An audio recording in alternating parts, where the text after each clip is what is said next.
하나님 말씀 로마서 8장 15절에서 17절 말씀 우리 다 함께 한 목소리로 읽도록 하겠습니다. 합독하도록 하겠습니다. 249페이지입니다. 신약성경 249페이지 로마서 8장 15절에서 17절까지입니다. 찾았으면 다 함께 읽도록 하겠습니다. 너희는 무소화하는 종의 영을 받지 아니하고 양자의 영을 받았으므로 우리가 아빠 아버지라고 부르짖느니라. 성령이 친히 우리의 영과 더불어 우리가 하나님의 자녀인 것을 증언하시나니 자녀이면 또한 상속자 곧 하나님의 상속자요 그리스도와 함께 한 상속자니 우리가 그와 함께 영광을 받기 위하여 고난도 함께 받아야 할 것이니라. 아멘. 예, 우리가 지난 시간에 성령님의 효과적인 부르심을 통해서 예수님을 믿게 된 저와 여러분들에게 주어지는 이 땅에서 허락되어진 놀라운 복 세 가지에 대해서 살펴보았습니다. 여러분 기억나십니까? 예. 자, 먼저 우리가 예수님을 믿게 된 것에 대해서 어떻게 해서 예수님을 믿게 되었습니까? 라고 묻는다면 여러분 뭐라고 대답을 해야 될까요? 예. 제가 답 다 가르쳐 드렸는데. 예. 대답해 보십시오, 여러분. 여러분 어떻게 해서 교회 나오게 되었습니까? 아, 예. 그렇게 답하면 50점. 예. 어떻게 해서 예수를 믿게 되었습니까? 라고 묻는다면, 예, 100점을 맞으려면 뭐라고 대답해야 되죠? 예, 성령님의 효과적인 부르심으로 여러분이 교회에 나오게 되었고, 예수 믿게 되었습니다. 라고 하면, 예, 100점 만점에 100점입니다. 예. 제가 말씀드렸잖아요. 저는 별로 교회장 관심도 없었고, 예수님에 대해서 아직 마음의 문이 열리지 않았는데, 막 성령님께서 저를 관건적으로 이곳에 앉혀놓았습니다. 이렇게 대답하면 대박입니다. 대박. 예, 대답 참 잘하신 겁니다. 그래서 그것을 우리 이제 기독교에서는 이제 은혜라는 말을 쓰는데 그 앞에 단어가 붙어요. 저항할 수 없는 은혜라고 해요. 그게 이제 불가항력적이라고 그래요. 불가항력적. 그러니까 하나님이 우리에게 은혜를 주시면 우리가 저항할 수 없어요. 그 은혜 앞에. 불가항력적입니다. 저항할 수 없이 그 은혜를 받아들이게 돼요. 그러면서 우리가 이제 예수님을 믿게 되고 교회에 나오게 되는 겁니다. 어떤 한 사람이 전혀 예수님을 모르며 살았던 한 사람이 교회를 나오게 되고 예수님에 대한 믿음을 가지게 되고 세례까지 받게 되는 것은요. 여러분 상식적으로 생각해 보세요. 그게 무슨 사람이 한다고 하는 일이겠습니까? 아니죠. 성령님 끊임없이 그 사람의 삶 가운데 효과적으로 부르시는 거예요. 역사하시는 거죠. 예. 그래서 그 사람이 이제 하나님의 은혜에 저항할 수 없게 되어지는 겁니다. 그래서 결국은 예수님도 믿게 되고 세례도 받게 되는 겁니다. 자, 그러면서 우리가 예수님을 믿게 되었을 때 이 땅에서 누리는 복이 뭔가?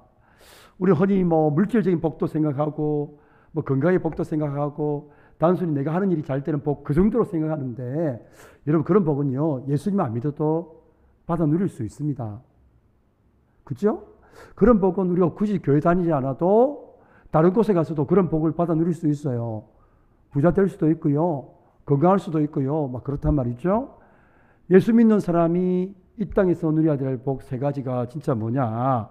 우리가 지난 시간에 첫 번째 여러분 기억나세요? 첫 번째 복은 예. 앞에 칭찬은 들리긴 들리는데, 그렇죠? 예. 여러분이 어에 대해서는 그죠? 자신이 없는가 봐요. 아이고, 내 모습, 목사님 생각해 보면, 우리 집사님 교당 일주일 동안, 그냥 똑바로 못 산 거 생각하니까, 아이고, 내가 죄인 같은데, 어인 이렇게 하니까 조금 자신이 없어 하시는 것 같은데, 여러분, 우리 자신의 어를 가지고 우리는 하나님 앞에 절대 설 수 없습니다. 하나님의 기준에 미칠 수가 없어요. 우리가 어떻게 살면 하나님의 그 높은 기준에 우리가 다다를 수 있겠습니까? 우리가 우리 몸을 불쌍하게 내어주면 그 기준에 도달할 수 있겠습니까? 천만의 말씀 만만의 콩떡입니다. 불가능해요.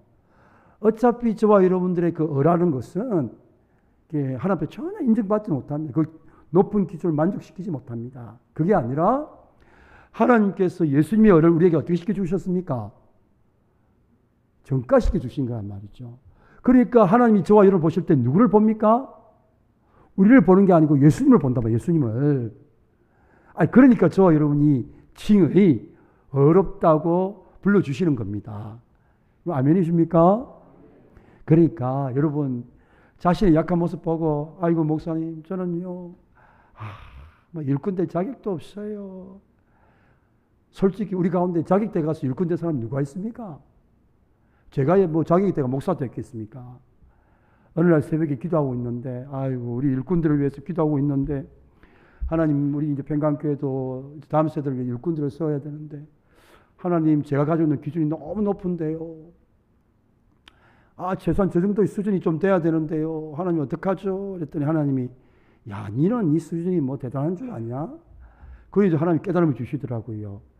야 내가 너 뭐 수준 보고 내가 너를 뽑아서 목사로 일하게 하냐? 그런 이제 음성을 주시더라고요. 제가 정신이 번쩍 들더라고요. 내가 좀 괜찮은 사람인 줄 알았는데 이런 보실 때 제가 참 그래도 좀 괜찮잖아요. 그죠? 감사합니다. 여러분 다른 데 가보세요. 저 그래도 괜찮습니다. 객관적으로. 스펙이 좀 괜찮습니다. 호대도 멀쩡하게 생겼고 피부가 얼마나 하얗습니까? 예. 아마 부산에 있는 목사님 중에 저보다 피부 하얀 목사님 없습니다. 예. 근데 하나님이 주시는 깨달음이 저 같은 사람을 불러서 쓰시는 게 은혜죠.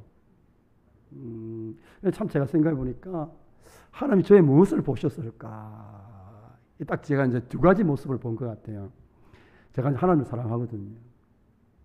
그 마음을 보셨던 것 같고, 귀하게 보셨던 것 같고, 또 하나는, 참 얘가 좀 부족한데, 그래도 하나님의 말씀대로 한번 살아보려고 하는 그 마음을 귀하게 보셨다라는 제가 깨달음을 받았어요.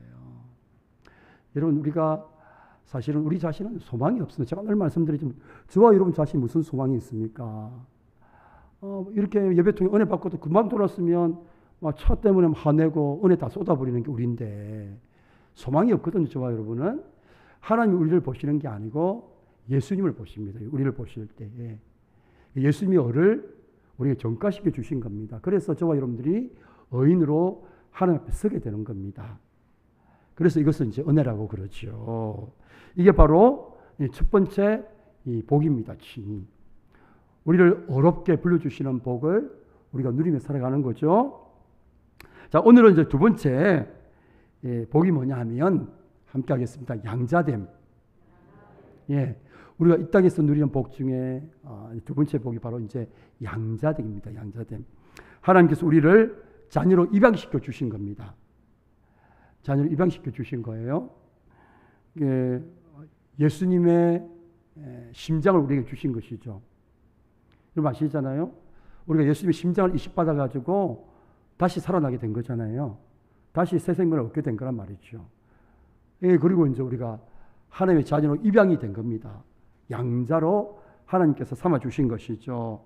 자, 그러면 우리가 그 전에는 그럼 누구의 자녀로 살았는가? 성경은 이렇게 이야기합니다. 에베소서 2장 2절 3절 말씀 같이 한번 읽겠습니다. 시작. 그 가운데서 행하여 이 세상 풍조를 따르고 공중의 권세 잡은 자를 따랐으니 곧 지금 불순종의 아들들 가운데서 역사하는 영이라. 전에는 우리도 다 그 가운데서 우리 육체의 욕심을 따라 지내며 육체와 마음에 원하는 것을 하여 다른 이들과 같이 본질상 진노의 자녀였더니. 그러니까 우리가 누구의 자녀냐면 불순종의 자녀들이었어요. 그리고 진노의 자녀들. 다시 말하면 이제 공중의 권세 잡은 마귀와 사탄이 이제 의 자녀였다는 겁니다. 그러니까 죄의 종로로 됐던 사람들이었다는 거죠. 죄의 자녀였다는 겁니다. 근데 이런 이 비참한 이제 죄의 종로로 사는 사람이 처할 운명은 지옥 가는 거거든요. 영원한 죽음을 맞이하는 거거든요. 이런 비참한 죄의 노예 신분에 있는 우리를 예수님께서 십자가에서 대신 그 모든 죄값을 다 지불하시고 우리를 사셨단 말이죠. 속량하셨단 말이죠. 자기의 목숨값을 지불하고 우리를 사신 거니까 우리는 이제 주인으로서 권리를 이제 주님 앞에 다 넘겨드린 겁니다. 그러니까 제가 말씀드린 우리 예수 믿는다는 것은 주인이 바뀌는 겁니다. 앞으로 예수 믿는 사람들 절대 자기 권리를 내세우면 안 됩니다. 아멘이십니까? 우리는 이미 뭡니까? 우리의 주인권을 예수님 앞에 다 넘긴 사람이에요. 그래서 여러분, 이런 삶의 주인 노릇하면 안 됩니다. 우리 삶의 주인이 예수님이시죠. 예수님. 그분이 우리의 핏값을 쌌기 때문에 우리가 이제 그분의 뭡니까? 뜻대로 살아야 되는 거죠. 그분이 인도하시는 대로 살아야 되지, 내가 주도권을 딱 잡고 주인 노릇하면 그게 안 되는 거죠. 예. 자, 그래서 우리가 이렇게 비참한 죄의 종로를 하던 신분에서 벗어나서 하나님의 자녀로 우리가 이제 입양이 된 것이니까 이 복이야말로 얼마나 큰 복이 나는 거죠. 그러니까 다시 말하면 영원한 지옥의 형벌에서 벗어나게 되었다. 영원한 생명을 얻게 되었다라는 겁니다. 예, 예. 얼마나 귀엽습니까? 예. 그러니까 하나님이 우리를 그렇게 자녀 삼아 주셨단 말이죠. 자, 그러면 우리가 이 양자됨에 대해서 사실은 별로 감격을 하지 않는 이유가 이런 겁니다. 이 양자됨의 의미를 우리가 잘 몰라서 사실은 감격을 잘 누리지 못하는 것 같아요. 여러분, 한번 우리가 어떻게 해서 자녀가 되었는지를 한번 생각해 보십시오. 우리가 자녀 되기 위해서 하나님께서 창세전부터 하나님께서 계획을 세우셨어요. 예를 들면 김인숙이라는 사람을 하나님의 자녀로 삼기 위해서 만세전부터, 시간에 처음 되는 그 전부터 시작해서 하나님께서 계획을 세우신 거예요. 아, 우리 김인숙 나의 자녀로 삼아야 되겠다. 하나님이 이제 만세전부터, 창세전부터 계획을 세웠단 말이죠. 그래가지고 이제 때가 되니까 하나님께서 예수님을 보내주셨습니다. 갈라디아서 4장 4절 5절 말씀 같이 한번 읽어보겠습니다. 시작.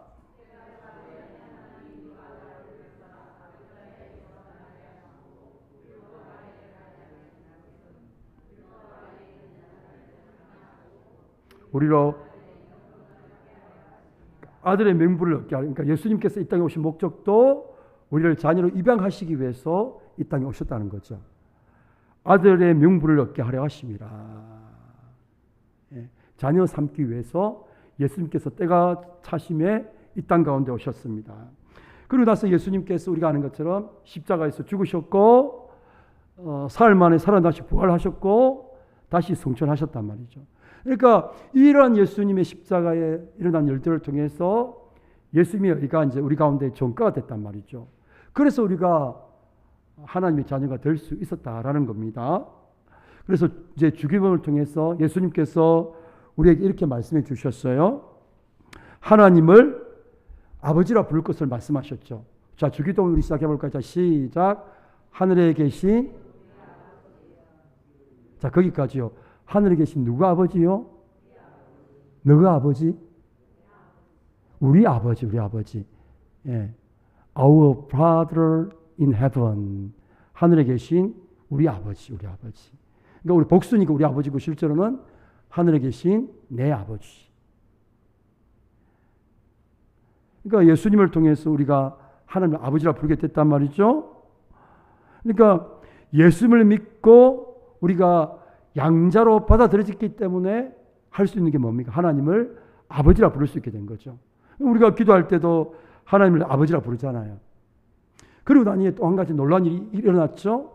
하나님을 아버지라 부르면서 우리에게는 뭐가 생겨났습니까? 형제 자매들이 생겨났죠. 그렇죠? 하나님을 한 아버지로 섬기는 형제 자매들이 생각났어요. 태어났습니다. 이제 믿음의 가족들이 생기게 된 거죠. 천국 패밀리. 여러분 이제 우리나라에 보면 뭐 현대가, 삼성과 현대 패밀리, 삼성 패밀리 하면 되게 프라이드가 있지 않습니까? 근데 저와 여러분들은 어떤 패밀리입니까? 천국 패밀리, 하이 패밀리. 뭐 삼성가나 현대가는 비교할 수 없는 이 천국 패밀리잖아요. 아멘 하셔야 되는데 뭐 별로 감동이 안 되시는가 봐요. 천국 패밀리인데 삼성 뭐 패밀리와 현대 패밀리와 비교 안 되는. 그래서 우리에게는 하나님을 아버지라 부를 수 있고 믿음의 형제 자매들이 생겨나게 된 겁니다. 자, 그러면 양자됨의 결과가 뭔가? 우리가 하나님의 자녀로 입양되고 난 뒤에 우리가 생긴 특권이 있습니다. 자, 특권 몇 가지를 살펴보겠습니다. 첫 번째는 신적인 두려움으로부터 해방이 되었습니다. 로마서 8장 15절 말씀 같이 한번 읽겠습니다. 시작.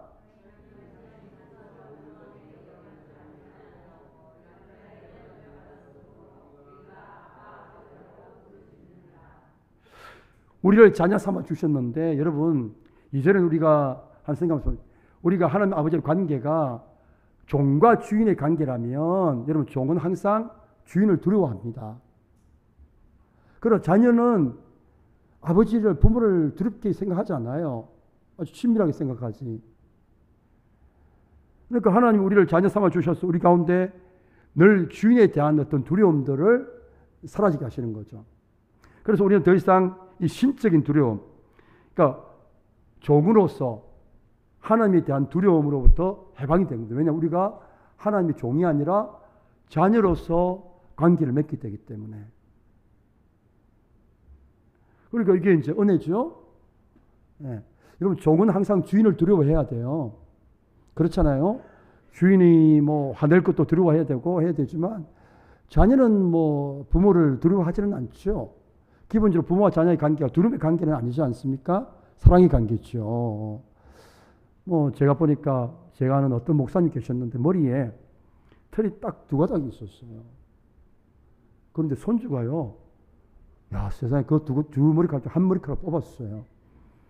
아, 제가 놀랐습니다. 아, 이게 부모와 자녀의 관계구나. 다른 사람이 그거 뽑으면 어떻게 돼요? 변상해야죠. 그런데 이 겁도 없는 손주 녀석이 세상에 할아버지 머리에 남아있는 머리카락 두 가닥 중에서 한 가닥을 뽑더라고요. 옆에 있는 모 장대교회 어른 목사님 손주가 그러더라고요. 아이고. 여러분 이게 부모와 자녀와의 관계입니다. 예, 기본적으로 두려움으로서 만들어진 관계가 아니라 맺어진 관계가 아니라 사랑과 신뢰로 맺어진 관계가 부모와 자녀의 관계죠. 그래서 하나님과 우리와의 관계가 바로 그런 관계라는 겁니다. 그래서 저와 여러분들 늘 말씀드리지만 우리는 교회에서 신앙생활을 하고 내가 봉사하고 섬기고 일꾼으로서 섬기고 헌신하는 것을 무엇 때문에 해야 되느냐? 내가 이거 해가지고 사랑받기 위해서, 내가 이거 하고 구원받기 위해서 그렇게 하는 게 아닙니다. 그런 종이에요, 종. 종은 인정받기 위해서 죽도록 일해야 돼요. 밤 잠지 않고 일해가지고 주인 눈에 띄어야 돼요. 그런데 저와 여러분들은 그렇게 해가지고 눈에 띌 필요가 없어요. 이미 하나님의 사랑받는 아들이고 딸이기 때문에 그런 목적으로 여러분들이 섬기고 헌신하고 일하시면 안 돼요. 아버지의 사랑이 너무나 감격이 돼가지고 여러분들이 일꾼을 섬기고 헌신하고 그렇게 하는 거지. 두려워가지고 인정받으려고 구원받으려고 사랑받기 위해서 절대 여러분 그렇게 하시면 안 돼요. 순서를 정확히 하셔야 됩니다. 사랑받았기 때문에 그 사랑이 감격해서 하는 겁니다. 그렇게 할 수 있기를 축복합니다. 예. 자, 두 번째 어떤 특권이 있느냐면 여러분 자녀는 이 부모로부터 보호와 돌봄과 인도를 받을 수 있는 특권이 가지게 돼요. 우리가 이제 어린 자녀를 키우잖아요. 자녀를 보호해 줘야 되고 또 돌봐줘야 되고 그렇게 해줘야 되잖아요. 우리가 이제 하나님의 자녀가 되었으니까 하나님이 우리의 삶을 어떻게 한다는 겁니까? 보호해 주시고 돌봐주시고 우리를 선한 길로 인도해 주시죠. 그래서 마태복음 6장 31절 32절 이렇게 이야기합니다. 같이 읽겠습니다. 시작.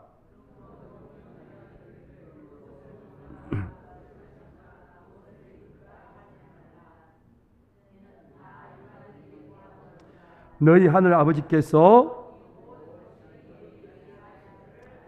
자 마태복음 7장 11절입니다. 시작.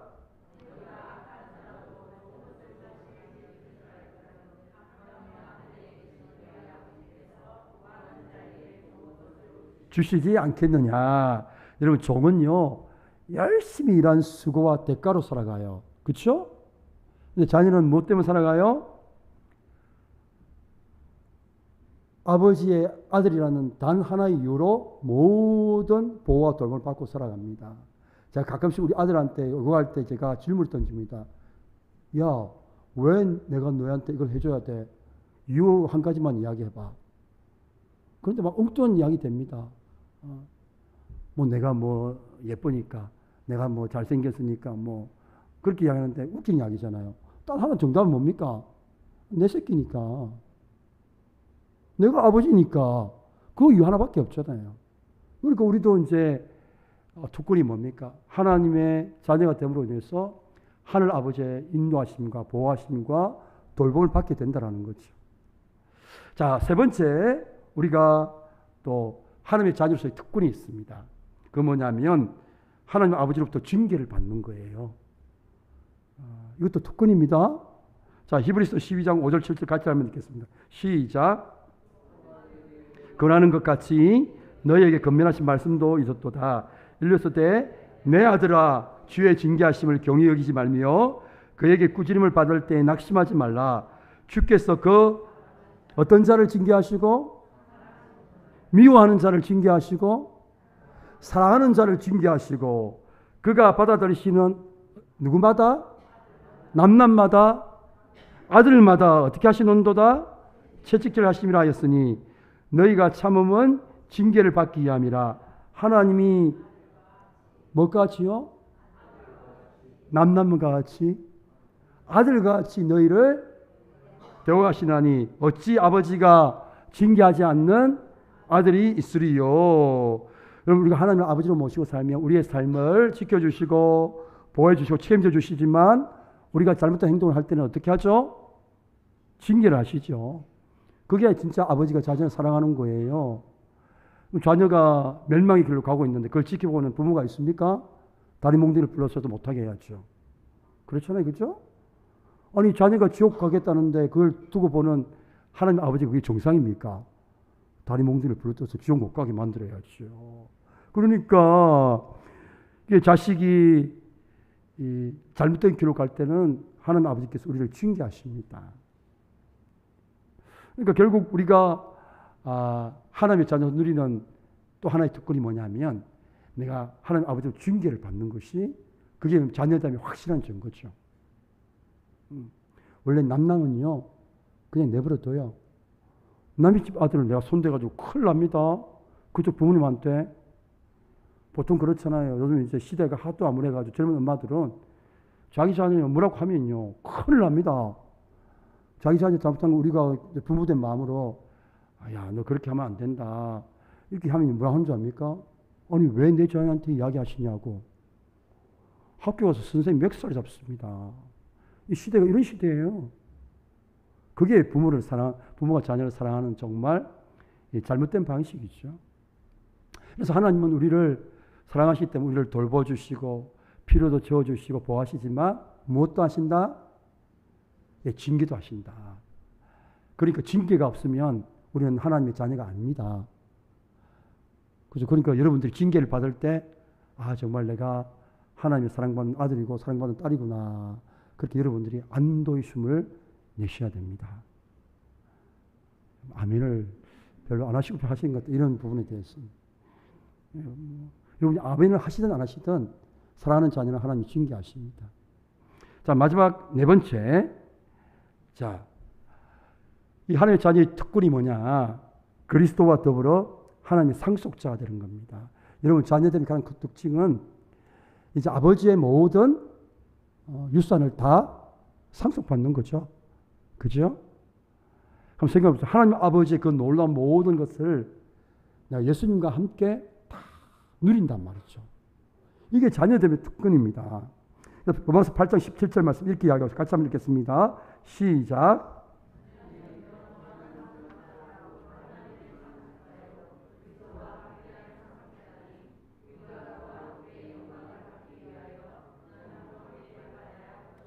예. 그러니까 우리와 그리스도 때문에 고난도 받죠. 무엇도 받습니까? 영광도 함께 받습니다. 예.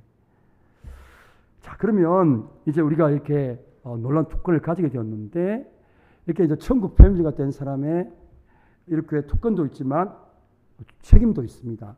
어떤 책임이 있는가 세 가지만 좀 나누고 싶은데, 첫 번째, 하나님의 자녀가 된 자녀의 그 책임은 에베소서 4장 24절입니다. 같이 한번 읽겠습니다. 시작.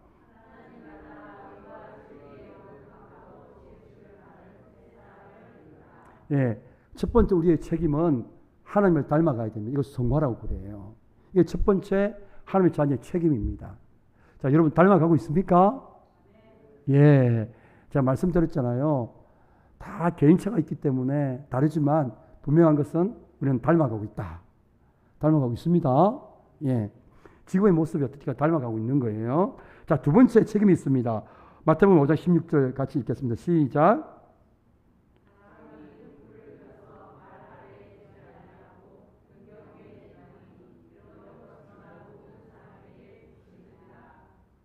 네, 마태복음 5장 10절 이와 같이 너희 빛을 사람 앞에 비치게 하여 저희로 너희 착한 행실을 보고 하늘에 계신 내 아버지께 영광을 돌리게 하라.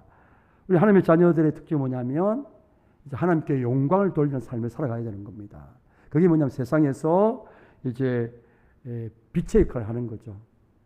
자, 마지막 세 번째 하나님의 자된 자들의 책임이 있습니다. 갈라디아 3장 26절 말씀 같이 한번 읽겠습니다. 시작.